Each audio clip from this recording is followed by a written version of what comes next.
मैत्रिणींनो, स्वागत आहे तुमचं आम्ही सुग्रणी यूट्यूब चॅनलमध्ये. तर चला तर आज आपण चहाचा मसाला बघूया कसा बनतो तो.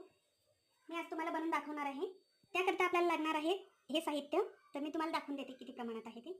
विलायची 4 चम्मच आहे, लॉंग 3 चम्मच आहे, मिरे 2 चम्मच आहेत, एक अख्खा जायफळ घेतलेला आहे मी. माझ्याकडे अद्रक पावडर नसल्यामुळे मी अद्रक 2 इंच तुकडा घेतलेला आहे, सुंठ, आणि हे आपण दालचिनी घेतलेली आहे. म्हणजे याला कलमी पण म्हणतात. तुमच्याकडे काय म्हणतात ते सांगता तुम्ही कमेंटमध्ये. चला तर मग तयार करूया आपला चहा मसाला. हे मिक्सरच्या भांड्यात टाकून घेते मी.